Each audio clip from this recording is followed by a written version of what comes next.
the Chesapeake Bay program. I'm filling in today for Corinne Stevens, the Alliance for the Chesapeake Bay Business Program Manager, while she is currently on maternity leave. I'd like to welcome everyone to the Lunch and Learn webinar this afternoon. Our webinar is hosted by the Alliance for the Chesapeake Bay's Businesses for the Bay Membership Association and the B4B program's generous sponsors. Businesses for the Bay, or B4B, helps businesses create and succeed at environmental initiatives that help our local rivers, streams, and ecosystems while getting recognized for their voluntary initiatives by the Trust Alliance for the Chesapeake Bay. This webinar is designed for both the Businesses for the Bay member looking for some new project ideas, as well as folks who are not yet Businesses for the Bay members. Any business in the Chesapeake Bay watershed can be recognized for taking the actions described today through the Businesses for the Bay program. Before we begin, I'd like to remind everyone that your computer should already be on mute. If you have questions throughout the webinar, please type them into the chat box into the chat field. You can open the presentation as a full screen using the little icon on the top right of the presentation slide. It looks like a square with arrows coming out of it. The presentation will last approximately 45 minutes, and then we'll answer questions that we've received in the last 10 minutes or so. After the webinar, you'll receive a survey via email. Your responses will help guide future Businesses for the Bay webinar opportunities, as well as give us useful feedback from today's webinar, so we'd really appreciate you taking some time to complete it. We are recording this webinar, and we will post it on the Businesses for the Bay website later on this week. Storms, floods, and changing landscapes will have big impacts across the Chesapeake Bay watershed to the natural world and our buildings alike. Adapting to potential changes will help our habitats, communities, and businesses to thrive. Did you know that planting native shade trees helps streams stay cool and vibrant, and performing a flood vulnerability analysis can assist in guarding against damage? With that, I'd like to introduce you to Caitlin Johnstone, the Communications and Outreach Specialist for the Chesapeake Bay program. Caitlin works to increase collaboration and involvement both internally and externally for the restoration and vitality of the watershed as a whole. Caitlin, please take it away.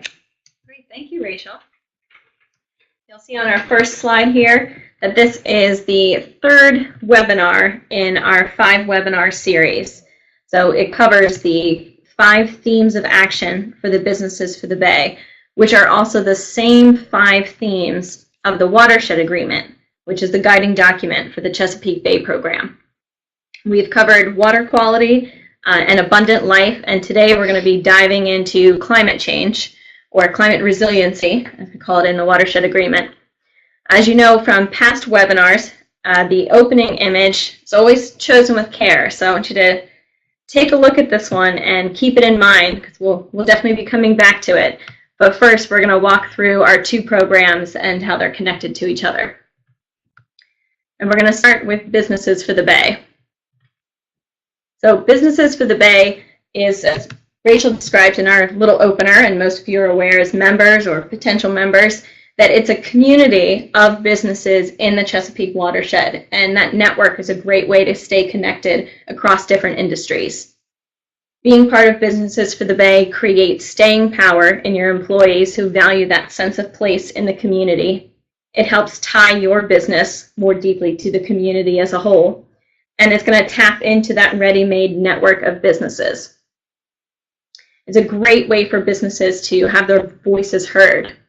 And I'd like you to take a look at the background of this picture as well. This is Poplar Island in Talbot County, Maryland, and it's a great waterfowl nesting habitat.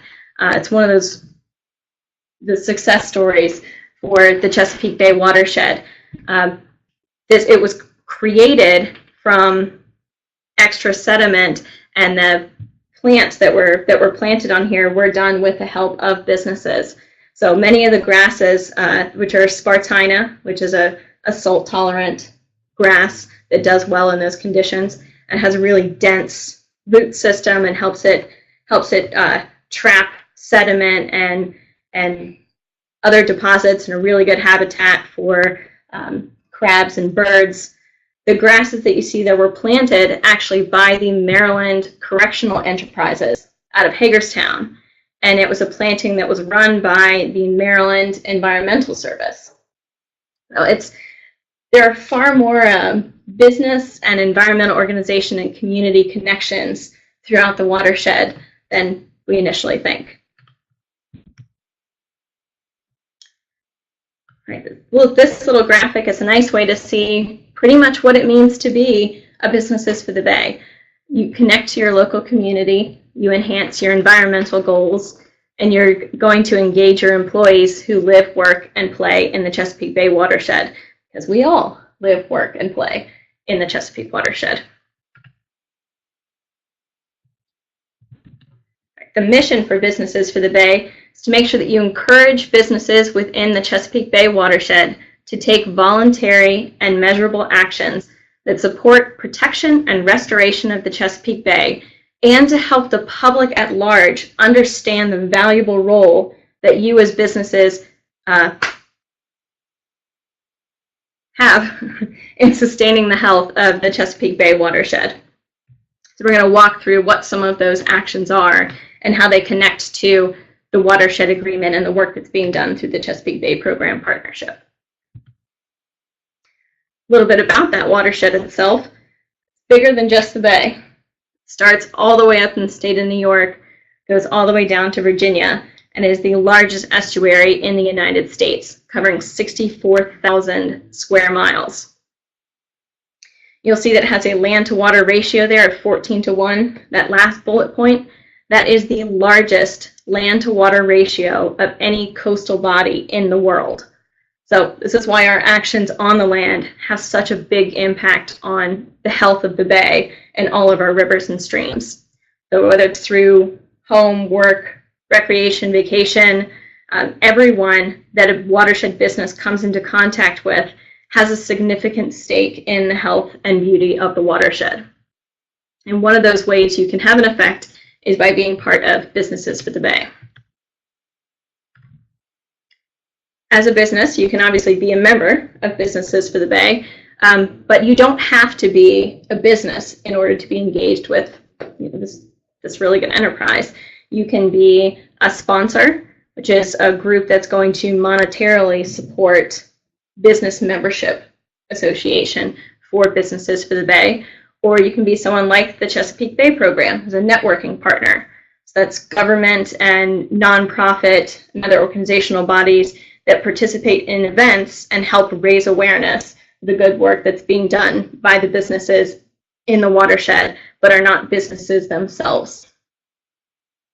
So we'll walk through what some of those voluntary and measurable actions are for Businesses for the Bay. And they fall under 5 themes. So clean water, conserved lands, engaged communities, abundant life, which covers the fisheries and their habitats, as well as climate change resiliency. We'll be talking about climate change resiliency today. If you are interested in abundant life or clean water, we've already held those webinars earlier this year, and you can find them on the Businesses for the Bay website. You'll be able to watch those recordings. And then we have conserved lands and engaged communities coming up later this year. So stay tuned, and we'll post those dates near the end. Now, it can seem pretty confusing with all the different organizations and designations as nonprofits or government or state or private industry or what everything is and what these regulations are, and it can seem overwhelming, but it actually ties together a lot more than it might seem. So the measurable actions of the 5 Businesses for the Bay themes correspond to the 5 themes of the Chesapeake Bay Watershed Agreement, which is the guiding document for the Chesapeake Bay Program.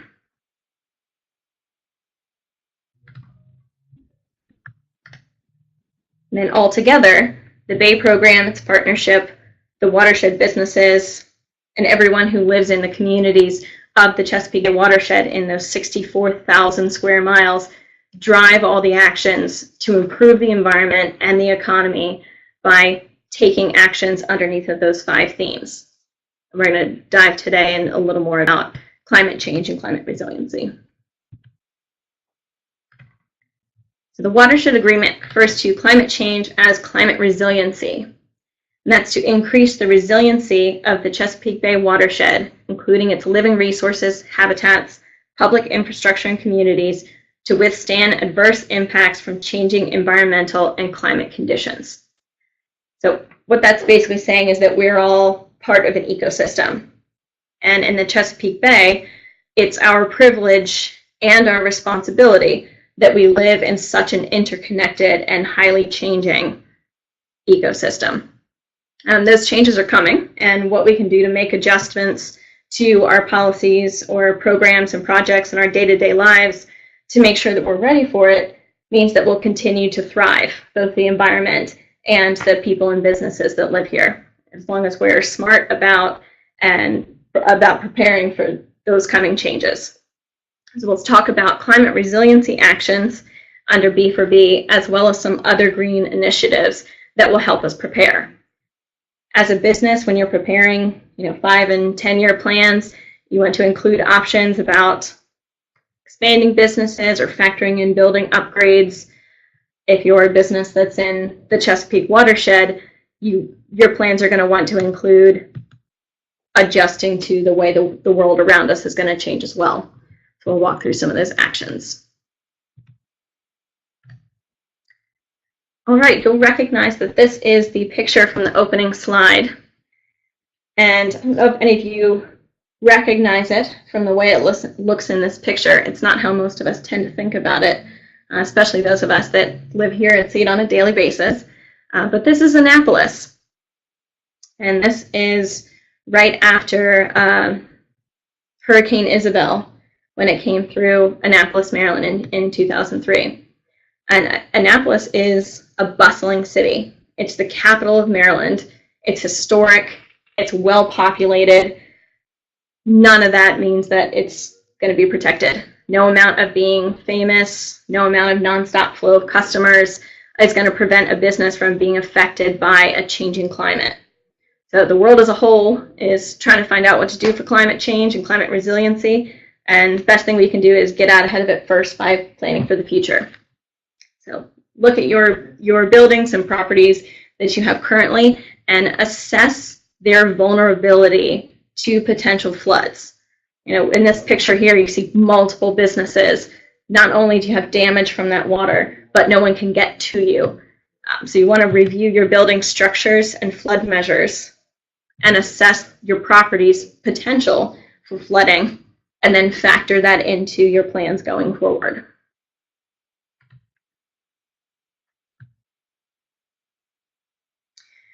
And remember that once those waters recede and that flood is gone, flooding is really not a singular event for businesses. The picture that we're looking at here is Ellicott City. Some of you may have heard has been in the news recently. Ellicott City experienced 2,000-year floods within the last 2 years. So many businesses were destroyed. They said, okay, it's probably not going to happen again. That was a fluke. It's a 1,000-year flood. And then it happened again less than a year later. And the most recent one was just two months ago. Yeah. So those of you that aren't aware, Ellicott City is in Howard County, Maryland. It's west of Baltimore and has the Patapsco River. It's quite a big part of it. Since this is almost 2 months after the first flood, you can see that the businesses are still boarded up. Residents have not returned. This one event can affect a community for years to come. And with the changing climate, it's going to create some weather growing pains, basically. And we can expect more devastating one-off events.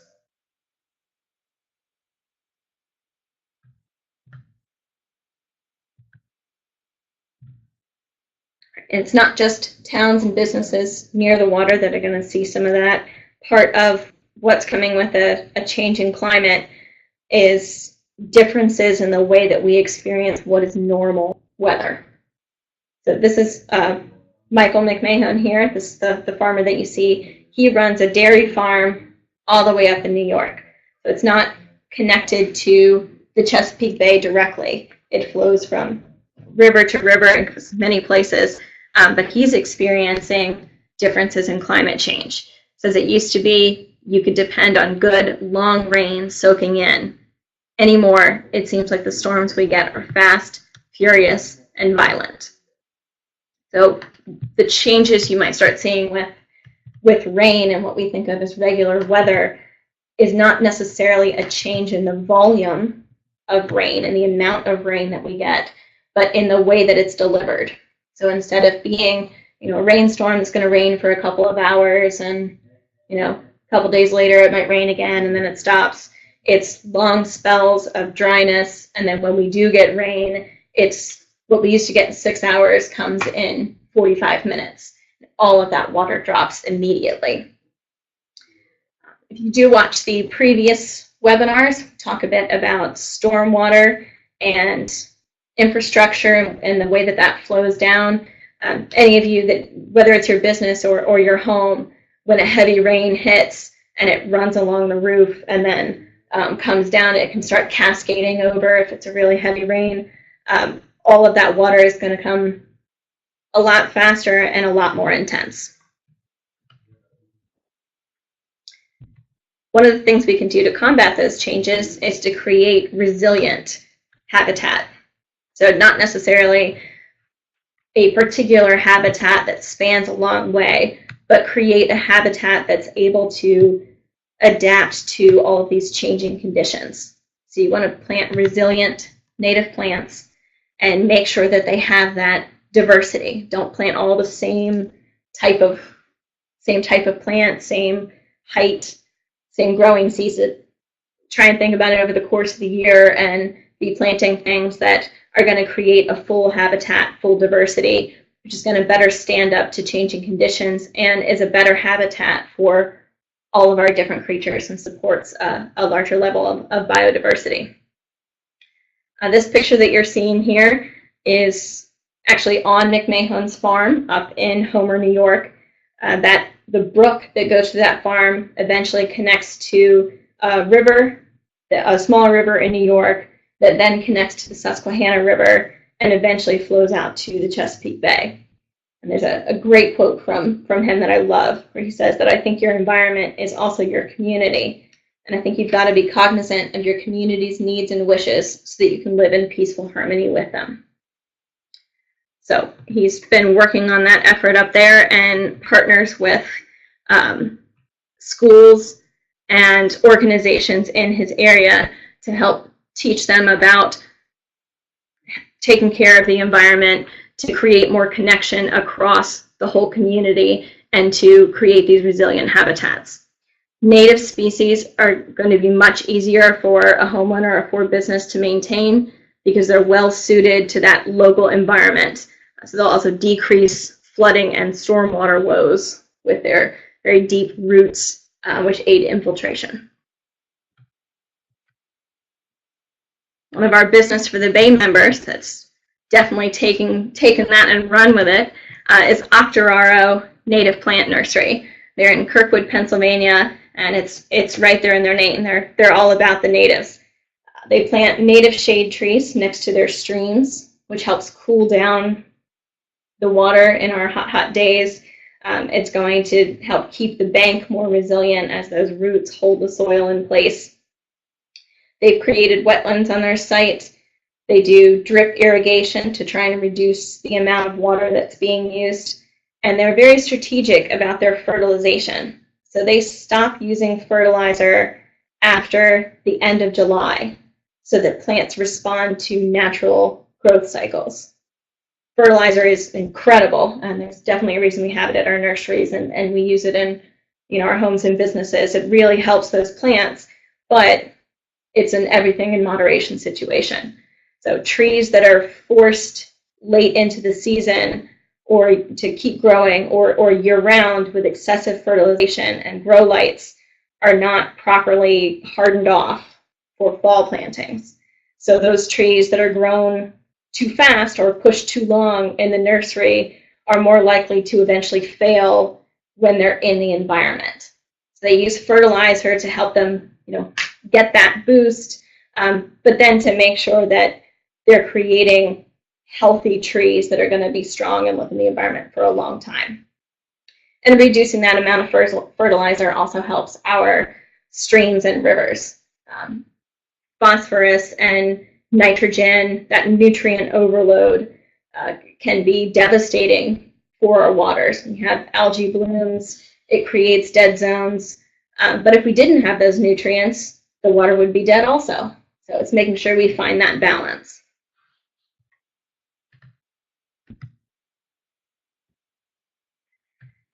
And keep in mind, as you find projects like these and you're looking to do something with employees and get out there and help the community, whether it should be a restoration or an adaptation.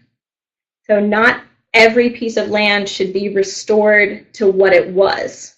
If an area is changing, look at what it is becoming and see if you can't help it get there.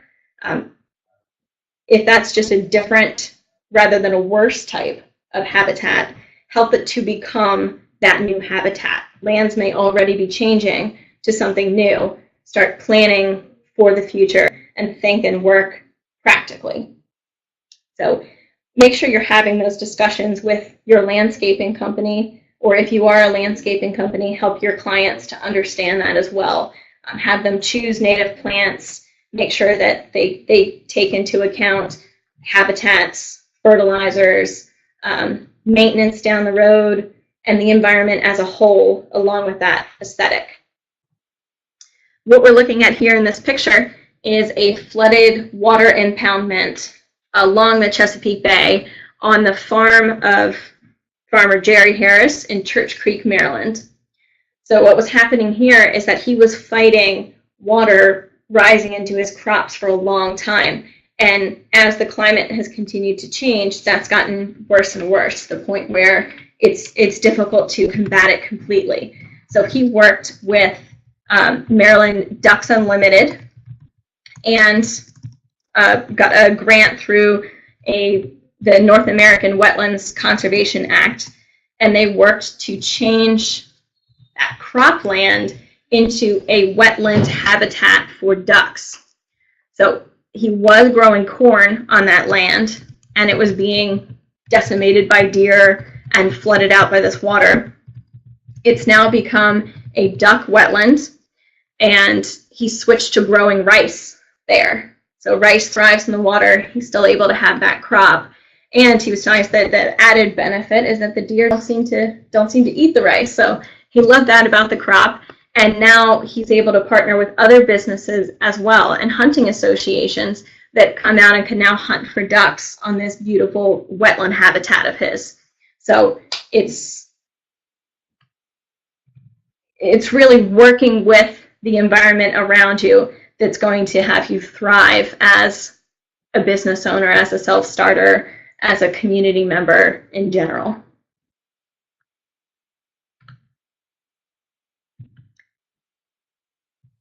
Right, and we'll talk a bit about what's coming for our streams and rivers. So I think all of us now, no matter where you are in the watershed as you're listening to this webinar, can see that we've definitely had some hot weather, and it's continued for quite a spell. We're setting heat records all over the place, and that's affecting our rivers and streams. So as water temperature rises, it affects the plants and animals that live in it, as well as, and some of the currents are being affected as well if you live on a coastal area. Planting shade trees along a riverbank it's having a forest buffer. If you ever hear them talk about riparian buffers, that just means a buffer between the water and the rest of the land that's made out of trees. And riparian means along the water's edge. So it's trees along the water. And the reason there's such a big push for it is because those shade trees really do make water bodies more resilient.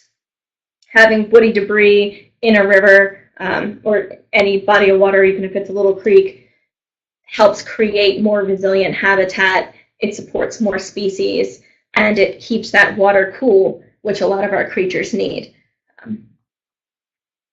Especially a brook trout, any of our native brook trout species, a lot of them it's a great draw for tourism. You have a lot of anglers that come from different places. A lot of areas have different festivals and contests for catching different types of fish. Most of them are very sensitive to particular temperature ranges. So keeping an eye on that water and making sure that we're keeping it cool is going to help the environment moving forward. Lauren's Garden Service is another Businesses for the Bay member that takes that to heart and runs with it as well. They use those practices on their own lands, and they're working to educate their clientele as they come to their native plant nursery. So they've embraced permaculture practices, which means they're centered around stimulating and facilitating the patterns and natural features of the ecosystem as it stands. So it also embraced the idea that social aspects are integral to a truly sustainable system. So they do that by talking to their clients about it, how it's much easier to have native plants. You don't have to maintain them as much. It's better for the environment. Here's why you want to garden and plant in this respect. They also maintain a stream buffer of native shade trees on their property and have a preservation parcel. They've been working with Howard County, Maryland's Turf to Trees program. They have 250 native trees and shrubs on that parcel, where 2 to 3 acres of that is a stream buffer. And they work to make those water bodies more resilient.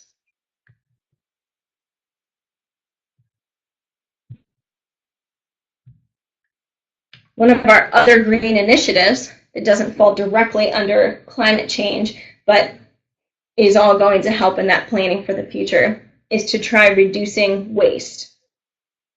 So try offering composting in your workplace for food or landscaping or gardening trimmings and yard waste. Both of those can break down, and it can actually be really fun for employees to get involved in something like that, and they feel more connected as a business and as co-workers when they have that connection to the community around them and know that they're doing something good. So garbage that is buried in landfills produces methane, which is a very potent greenhouse gas. And we can end food waste by shopping smarter, composting those kitchen and garden trimmings, and recycling to try and keep all of that, those greenhouse gases from building and contributing more towards changes to our climate that we're just not ready to face. And try doing that at your workplace and encourage employees to do the same out in their communities and in their own homes. What we're looking at here is actually, it's not just dirt. That is a handful of finished compost from a dairy farm that's in Lidditz, Pennsylvania. It's actually called the Oregon Dairy Farm, which confused me for forever before I got it in my head that Oregon Dairy is in Pennsylvania. But they compost their food waste and their cow manure, and they use cover crops there, and they actually power their entire farm with a methane digester. So by using those environmental and sustainability practices, they're helping the environment as a whole, but they're also helping themselves as a business because they're now more self-contained. Their waste then becomes energy and goes back into that system and makes a healthier soil in the process. For those of us not out in a farm area, maybe a little closer into the cities, you're going to hear more and more about heat islands. You're probably already experiencing heat islands. So what that means is that as temperatures rise, heat islands are going to become an issue. And what that is urban heat. So it creates an island of heat. All the paved surfaces that we have surrounding, they soak up all of that heat throughout the day, and then they release it at night. So air temperatures can be dozens of degrees warmer in a heat island in a very developed area than the surrounding, maybe greener suburban areas around them.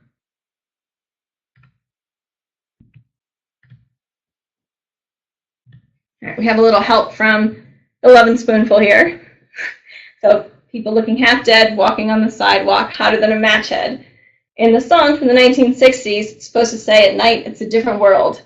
But today in 2018, at night, it's pretty much the same. All that urban heat that gets concentrated throughout the day, we have so much more paved surface now with less green that there really isn't a way for that heat to escape. So it becomes trapped in all of that paved surface, and then it releases it for hours and hours later. This heat map that we're looking at here is Queen Victoria Market in Melbourne, Australia. We'll convert to Fahrenheit for us United States citizens. But 34.5 degrees Celsius that you're seeing in the shade, that is 94.1 degrees Fahrenheit, which is very hot. It would not be pleasant, but it's a lot better than what you're seeing in the paved areas, which is 141.8 degrees Fahrenheit. That urban heat can cause double-digit increases in energy consumption for the city, which leads to more emissions in the air from power plants. And that hotter pavement temperature can increase the temperature of stormwater on that pavement after a rain. So poor air and impaired water quality can exacerbate any health concerns that we already have in our overheated and uncomfortable population, which elevates tensions. I'm sure you see it in your coworkers and employees every day. We walk in and we're all miserable in the 98 degree and 300% humidity air.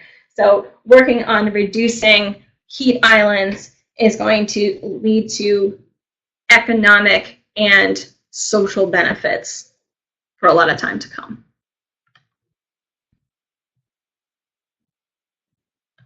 In that same vein, another one of our extra green initiatives is to try reducing energy usage. So try using green roofs, use LED or compact fluorescent lighting, which in being better for the environment is also going to reduce your energy costs that you're putting out in that overhead of business and property maintenance. Unplug appliances when they're not in use. Try using a programmable thermostat so that you're not changing it more and more throughout the day, which makes it kick on, uses up more energy. Try seeking out renewable energy or doing an energy audit, which we'll talk about another Business for the Bay member just shortly. But before we get off this slide, I just want to say with green roofs, you definitely want to insulate your office. You want to try and do it green if you can. But first and foremost, make sure you do it right. So boats float, that's what they're made for. Overloaded boats will sink. And you're going to see the same with a green roof. A poorly constructed or ill-designed green roof can bring down a building. So make sure that the individual that you work with, that you have contracted to put together your green roof, knows what they're doing. Green roofs are going to bring plants closer to the clouds, slow down that rain before it ever reaches the ground. They also act as incredible insulation for a building and significantly reduce the energy demands that a building faces.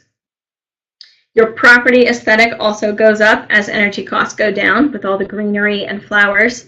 And if it's a walkable space, then that's very beneficial to employees and to employee morale to have that green space to be in.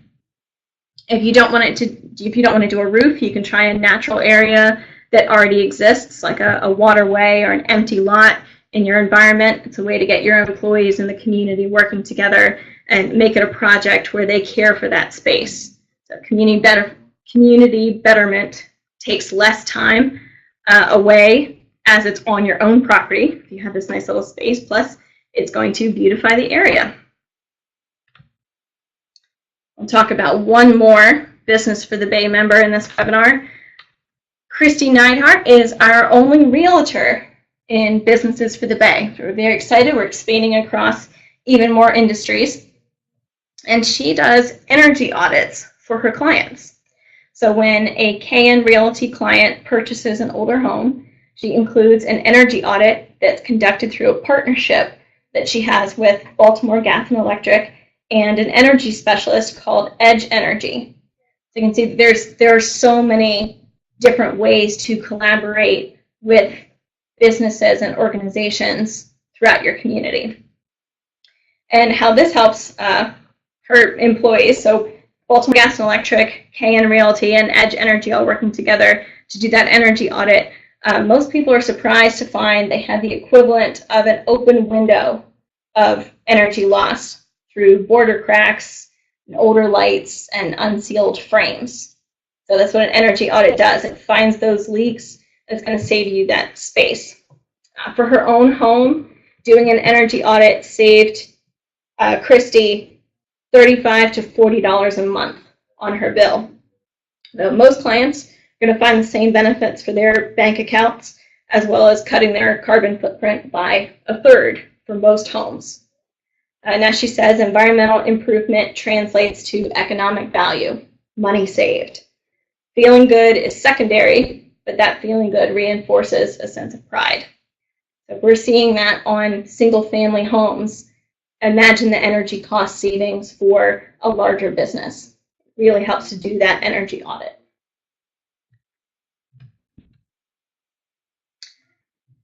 One more area you want to take a look at as you're planning for the future is starting at the beginning, which means with development. So consider the area impact with any new development. You want to plan your new properties with energy efficiency, plan them to already have green roofs and natives, plan for infiltration and stormwater measures.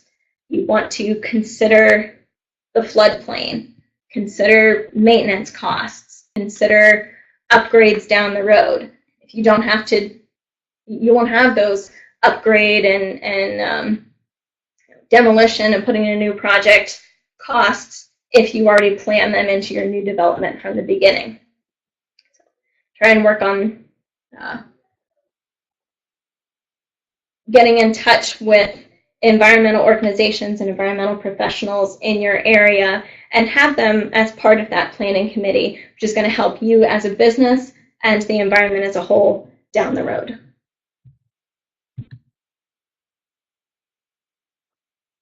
Right, like even more ways to get involved. There are other green initiatives listed through Businesses for the Bay that businesses can take action on these areas that don't necessarily fall under climate change or abundant life or engaged communities or one of the other themes, but they're going to help your business and they're going to help the environment and the community as a whole. That's energy uses, alternative energy sources, reducing the environmental impact of your travel, reducing your water consumption, and working to educate others on all of these different areas. Basically, climate change resiliency means getting ready for the world to come. Additional actions are going to help the environment and humanity, and it's just getting ready for a better future. Basically, make our footprint smaller. We're always going to have an action and an impact on the environment, and where we can work to make sure it's a positive one.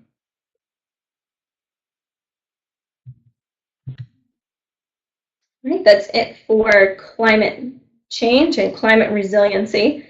We do have 2 more webinars coming up in this webinar block of themes for the year of 2018.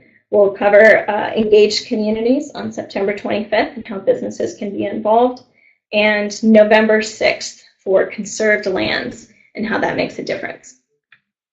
If you'd like to get in touch with me, find me on ChesapeakeBay.net. That's our website. You'll see a lot of articles on different topics. Sometimes we highlight businesses. If you have interesting things that you're working on where you're helping the environment, reach out to us. We'd love to hear about them and help spread the word. But Chesapeake Progress is going to have data about the environment, and baybackpack.com is teacher resources and ways to help with education. You can also find us on social media and me on LinkedIn. or send me an email at chesapeakebay.net. For Businesses for the Bay, make sure you're reaching out to Corinne. We keep trying to tell her to take vacation, but she's a workaholic. So even though she's on maternity leave, we still get in touch with her occasionally. I know she's going to come back to me for that. But Corinne has been a huge part of Businesses for the Bay for the start and is the backbone of it. She can answer a lot of your questions about how your business can get involved and what you can do for the future. There is the Businesses for the Bay website. You can follow the Alliance for the Bay on social media, and there is a LinkedIn group for Businesses for the Bay. So make sure that you're taking advantage of that as a B4B member. Tap into that network of other businesses, see the work that they're doing, and find ways to collaborate. Great. Well, thank you so much, Caitlin. I'd like to remind folks that we are open for questions. If anybody has any, please feel free to type them in the chat box. I do want to go over a couple questions that we had received prior to the webinar. So bear with me just for a moment. Okay. So Caitlin, somebody asked me, in regards to the flood vulnerability study, how do I go about finding someone to do that, or how would I get started? For floods, basically anything to do with water in this area, one of the first groups we're going to turn to is NOAA, which is the National Atmospheric and Oceanic Association. They have the U.S. Climate Resilience Toolkit's Flood Vulnerability Assessment for critical facilities. So we'll put that website up in the chat box. That assessment it's pretty simple. It's a series of yes and no and multiple choice questions that's designed to help you begin the process of assessing where your building stands for flood threat and vulnerability. After you complete the assessment, you'll receive a report of the findings and a set of recommendations for you to take, and then resources for additional information. Definitely check out that flood vulnerability assessment. Great. Thank you for that. And the next one I had was, how do I get started if I want to plant some native shade trees? So you definitely want to go with the natives for your shade trees. Trees, obviously, it's a waiting game. They're pretty small when we put them in. We know we're thinking about years down the road anyway if we're planting a tree. Native ones are going to do a lot better in this particular area. And we definitely want to, we're all looking for some shade this hot summer. So the Native Plant Center with the Alliance is an excellent resource for finding some native plants. And we'll put that website up in the box as well. You can search, they're all going to be natives, but this lets you search by exactly what you're looking for. So I have very moist soil. What's going to do well here? I have completely sunny conditions. What can I grow? I want all pink plants. What are some pretty pink ones? You can choose by color. So size, characteristic, shape, whatever you want to make an attractive and natural landscape. The Native Plant Center is going to help you to whittle that down and find exactly what you're looking for, but they're all going to be natives.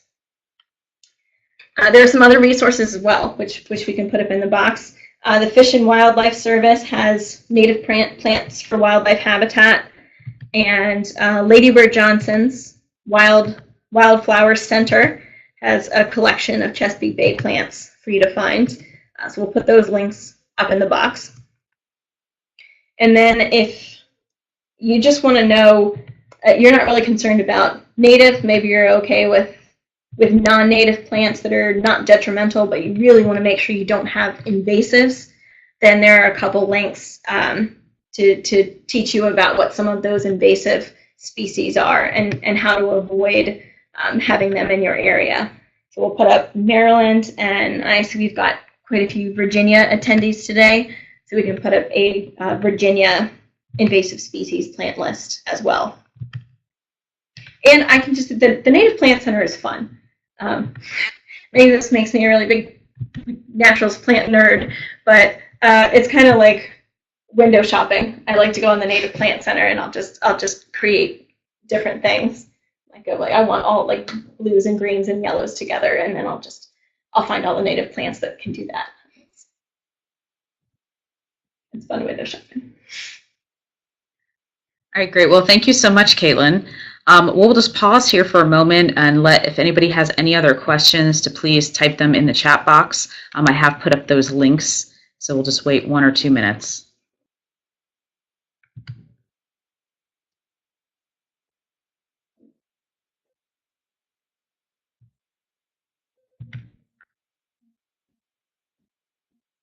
Hi, Ashley. Yes, you can go to the Businesses for the Bay website that I put up at the beginning of the chat, which is businesses.allianceforthebay.org, and you can go there to register for the next webinar on September 25th. And if you are on the Businesses for the Bay mailing list, you will also get reminders within the next few weeks to sign up as well.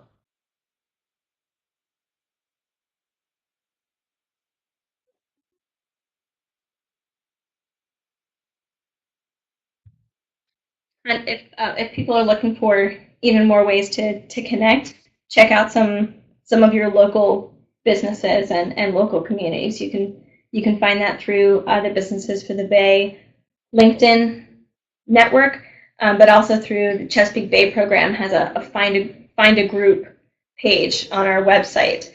That'll tell you about local organizations and watershed groups in your area that you can get involved with. So if you're an environmental group, go to the LinkedIn site, go to Businesses of the Bay, find some businesses that you can partner with. And if you're one of our businesses, go to find a group and find an environmental organization that you can partner with.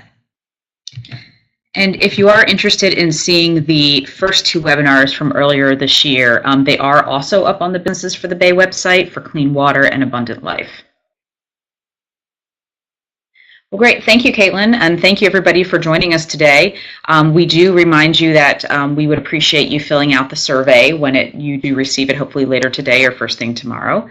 And please feel free to reach out to any of us if you have any questions. And we look forward to hopefully listening with you all on September 25th. Thank you and have a great day.